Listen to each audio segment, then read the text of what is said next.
is set to bring a societal revolution. I'm 100% sure about it. ये आप क्या कर रहे हैं कि किसी परिवार ने जो पीस हैप्पीनेस के बीज बोए हैं, उन बीजों को प्रिजर्व करने का तरीका आपने निकाला है। जो आपके पूर्वज अच्छे काम कर गए हैं उनको प्रिजर्व करने का तरीका निकाला है। आपने फ्यूचर जनरेशन्स को इंस्पायर करने का तरीका निकाला है। ये जो digital preservation of the facts of past present रहेगा, आने वाली जनरेशन्स उसको रेफर करती रहेंगी, उससे सीखती रहेंगी। ये बेंचमार्क बनेगा कुलवृक्ष for the youngsters in the future to bring more happiness and prosperity in the future generations. ये BSNL यूज करता था कनेक्टिंग पीपल, मैं इसको कहूंगा connecting your roots, connecting your past with the present and present with the future, and everybody, all the generations are going to be feeling so happy going through it. As a citizen of the world, as a citizen of India, I have my duty to extend the fullest possible cooperation and support to this venture, and let's together do it a bigger success. मेरे parents ने मेरा नाम कंवल रखा। Full नाम है कंवलजीत सिंह छाबड़ा। पिताश्री चरण सिंह जी, माताजी वीरेंद्र कौर। जन्म 30 सितंबर 1958 का, कानपुर उत्तर प्रदेश का है। पंजाबी हैं और नानी का प्यार तो किसको नहीं मिलता है। परिवार में पहला बच्चा था और नानी ने उबले हुए आलू में मक्खन मिक्स कर करके खिलाया हुआ है। अंदाजा है कि शायद 2 साल के आसपास की उम्र रही होगी। एक वो याद है। दूसरा, कानपुर में नानी, वो साइकिल रिक्शा हुआ करते थे, शायद आज भी होंगे। तो नानी मुझे कहीं लेकर जा रही थी, तो वहाँ ना सुअर हुआ करते थे। सुअर के बच्चे घूमते रहते थे। तो मैंने कहा, नानी नानी नानी देख देख कितना अच्छा, कितना अच्छा। तो नानी ने बोला, एक वो वाला मेरे साथ भी बैठा है।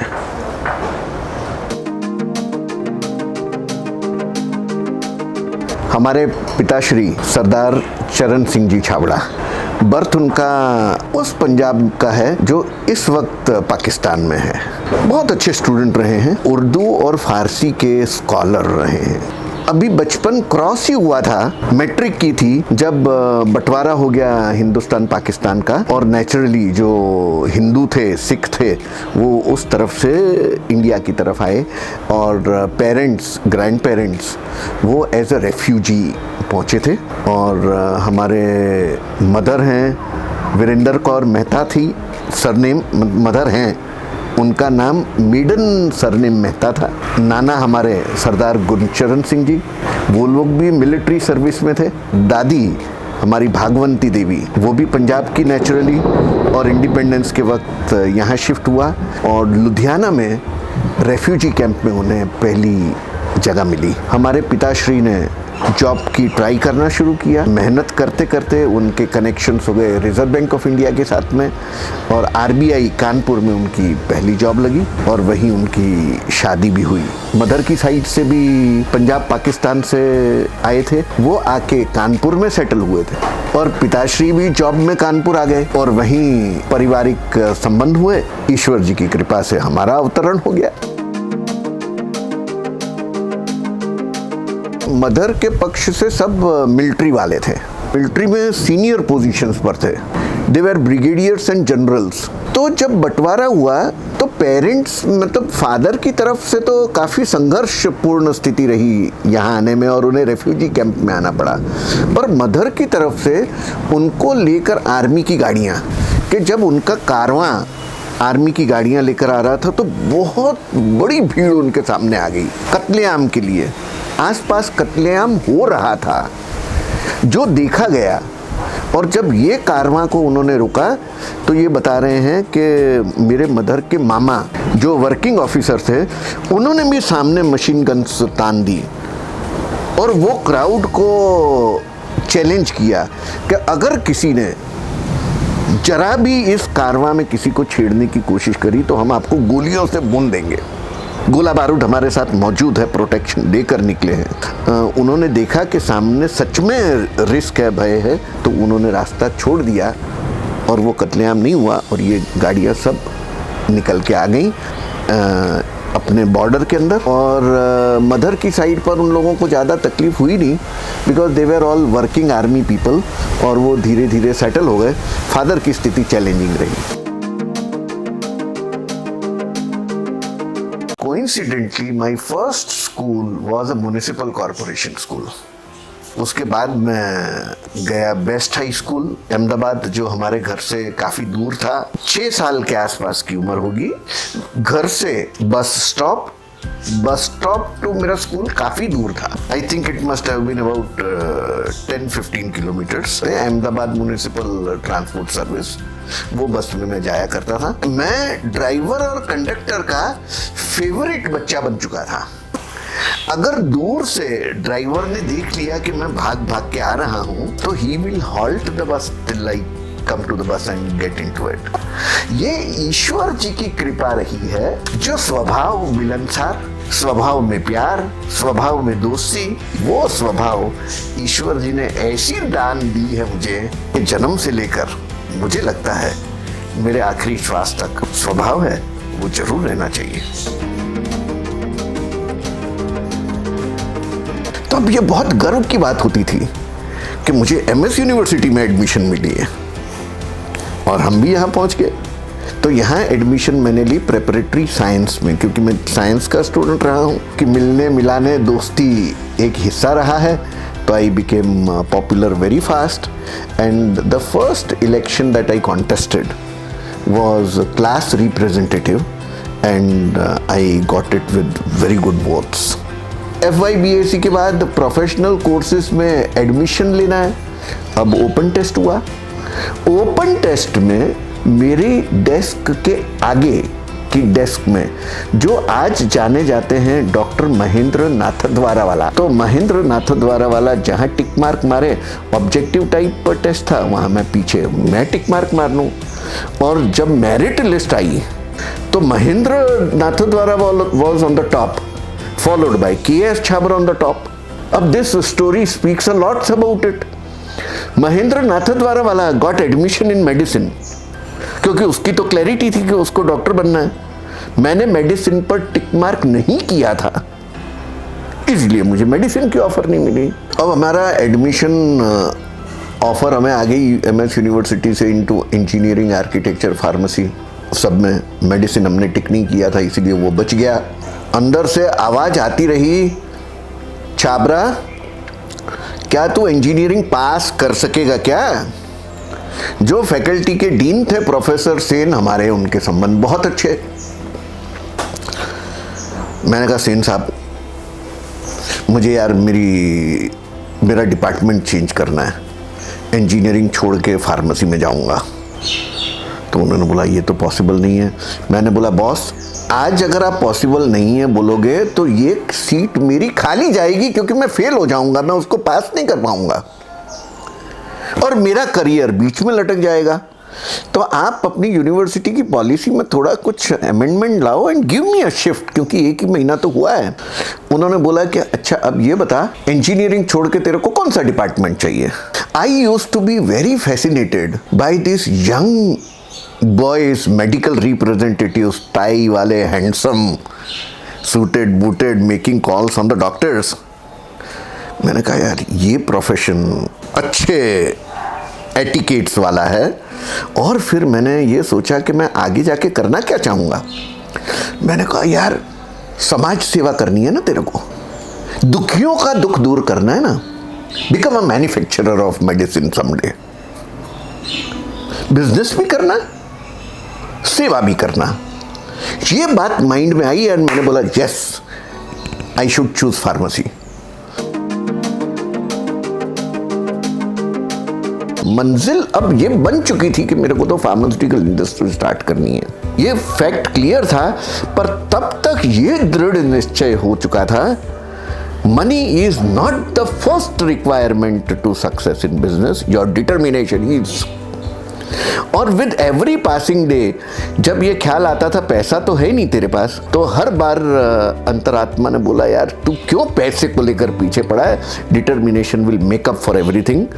पर पैसा भी चाहिए था, एक्सपीरियंस भी चाहिए था। मैं जयपुर गया और वहाँ एक पंजाब एंड सिंध बैंक है, किसी ने मेरे को इनवाइट किया था यार आना हमको मिलने, तो मैं ब्रांच में उसको मिलने चला गया।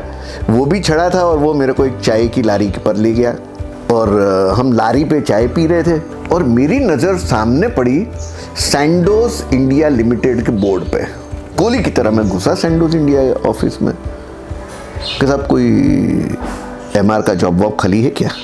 मैं बड़ौदा से आया हूँ, मेरा रिज़ल्ट नहीं आया है और मैं तो ये जानने के लिए कि क्या यहाँ कोई वैकेंसी है क्या एमआर की। और नेक्स्ट डे मेरा इंटरव्यू हो गया and I got selected as a medical representative with Sandoz. That was 22nd August 1982. तो उन्होंने बोला कि what are your future plans? It is not more than a 5-year plan. By 1987 22nd August I will leave the job and I'll start my own pharmaceutical company. उसने बोला यार ऐसा bold statement साले, नौकरी अभी तेरे को मिली नहीं, अपॉइंटमेंट लेटर मिला नहीं, तू मेरे को पहले से बता रहा है कि मैं 5 साल बाद छोड़ दूंगा। But with that confidence he was so happy, he said okay you are appointed. क्योंकि मेरे माइंड में तो ये था कि मेरे को एक्सपीरियंस गेन करना है। मैंने 24 घंटे इतनी मेहनत करना चालू किया लाइक अ फैनेटिक, और मेहनत करने वाले को तो सक्सेस मिलता ही है।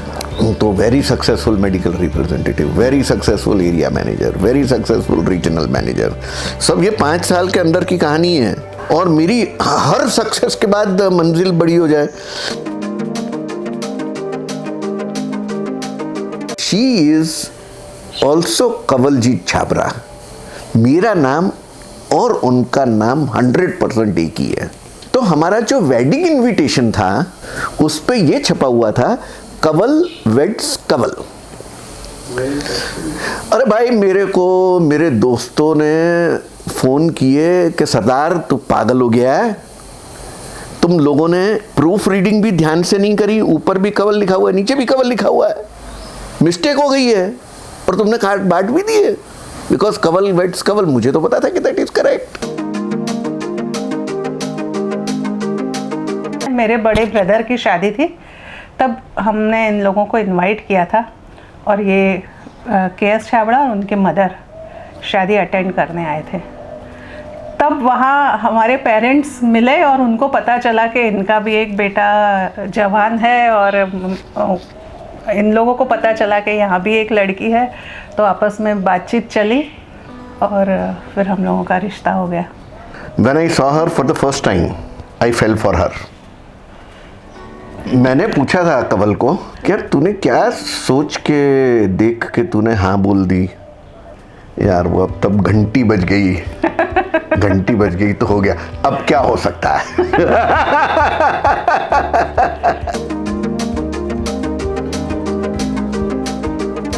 कंवल का 3,500 रुपए का सोना, उसका सोना जो शादी में मिला हुआ था वो हमने बेचा। पैसे हमने किसी से मांगे नहीं, न पेरेंट्स की साइड से और ससुराल से तो मांगने का कोई प्रश्न ही खड़ा नहीं होता है। तो वो 3,500 का सोना बेचा, उसी से होलसेल लाइसेंस लिए, कंपनी फॉर्म करी health care formulations private limited, जिसका रजिस्टर्ड ऑफिस हमने अहमदाबाद बताया। ये सब जयपुर की बात है।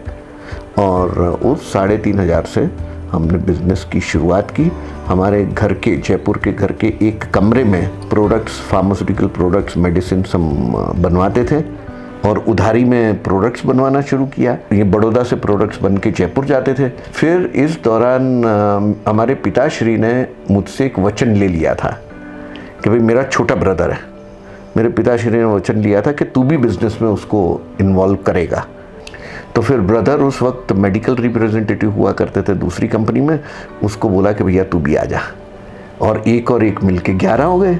और इसका सपोर्ट तो बैकअप तो था ही।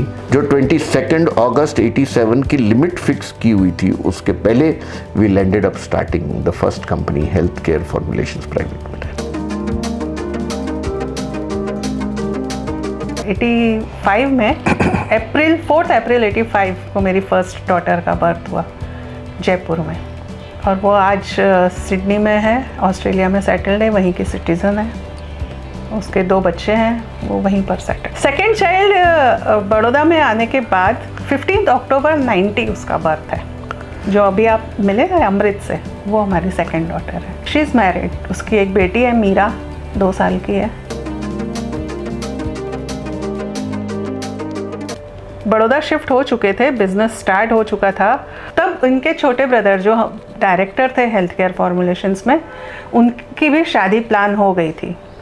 तब हम लोगों ने सोचा कि क्योंकि उनकी शादी प्लान हो गई है, उनकी वाइफ आएगी, अब वो किस माइंडसेट की होगी, जॉइंट बिजनेस में उनको सेट हो पाएंगे हम लोग के नहीं हो पाएंगे, कि फैमिली डिस्टर्ब नहीं होनी चाहिए किसी भी बिजनेस या पैसे की वजह से, फैमिली के रिलेशन में कोई डिस्टर्बेंस नहीं आना चाहिए। तो ये हमने सोच के डिसाइड किया कि हेल्थ केयर हमने उनको सौंप दी, उनको चेयर पे बिठा दिया और हम लोग बाहर निकल आए।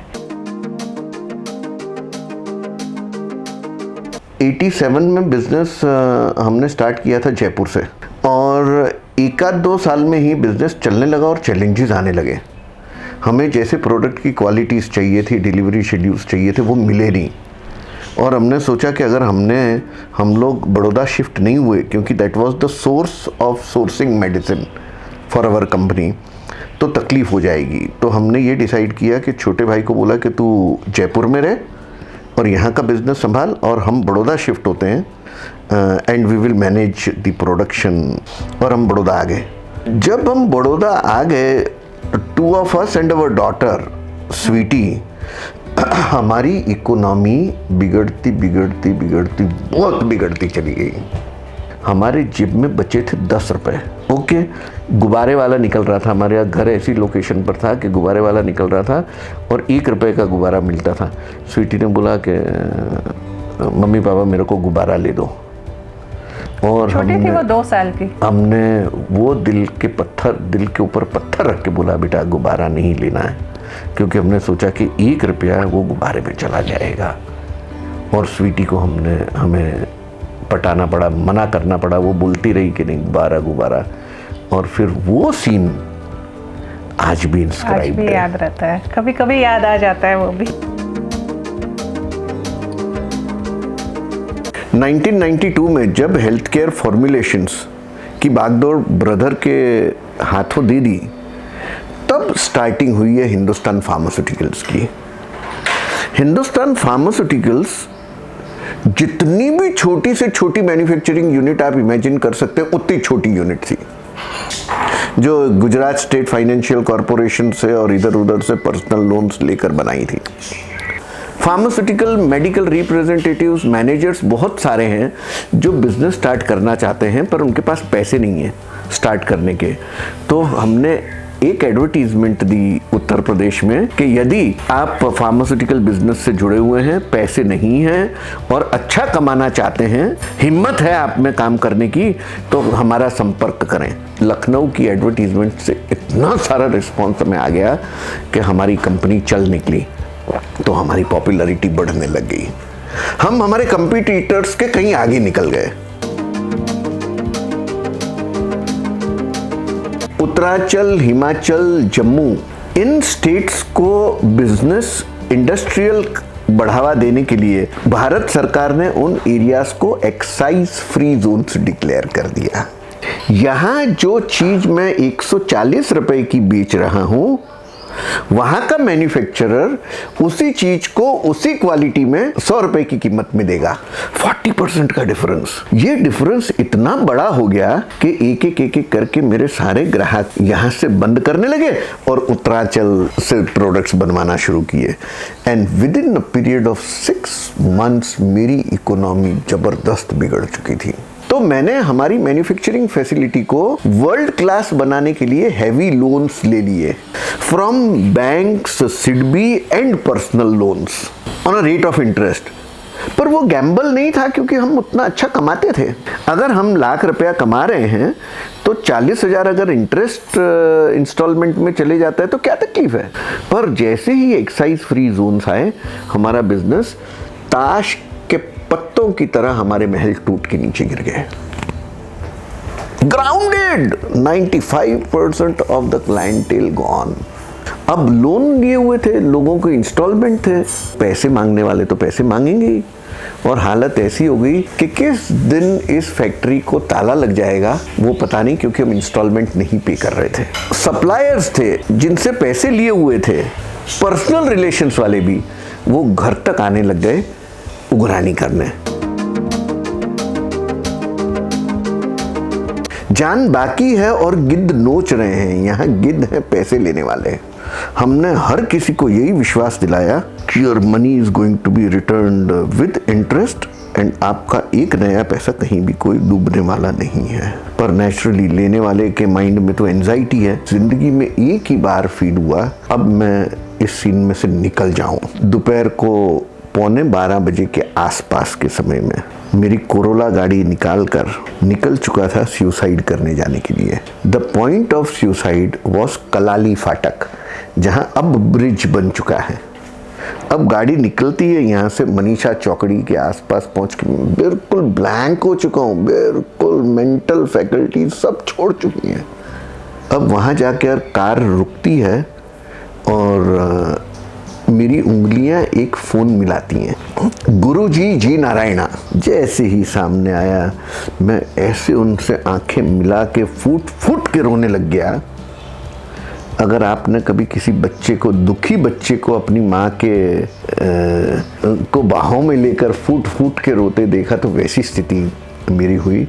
तो गुरुजी ने पूछा कि तेरे को क्या हुआ है, घर में सब ठीक है क्या? क्योंकि मैं कुछ बोलूँ ही नहीं, रोई जाऊँ, ज्वालामुखी फट गया था इमोशन का।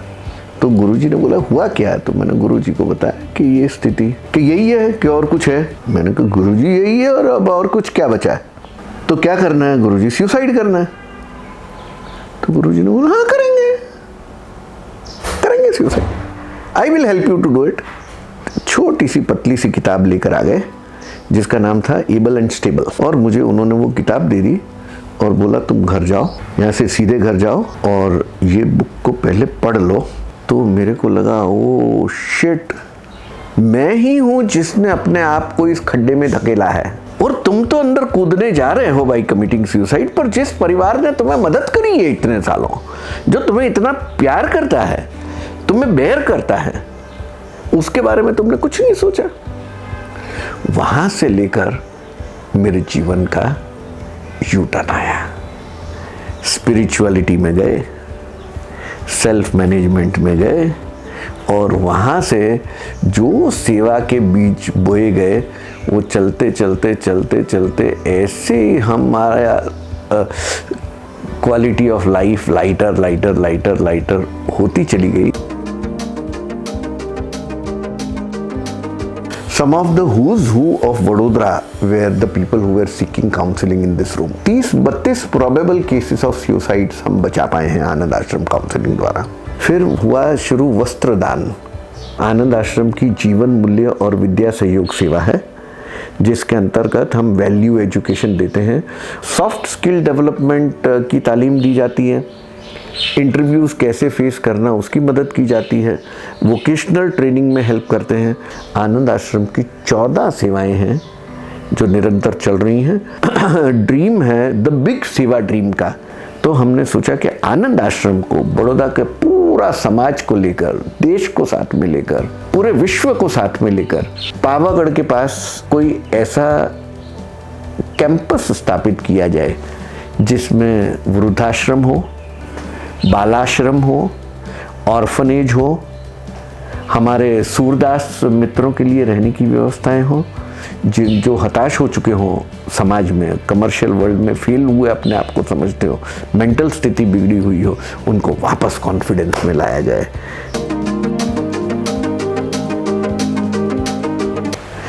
देने से मिलता है, देने से मल्टीप्लाई होता है। खुशियां दो, प्रेम दो, सेवा दो। Money giving is not the only giving. कोई दुखी मिलता है, अरे कुछ नहीं, तो उस दुखी का दुख तो बांट सकते हो।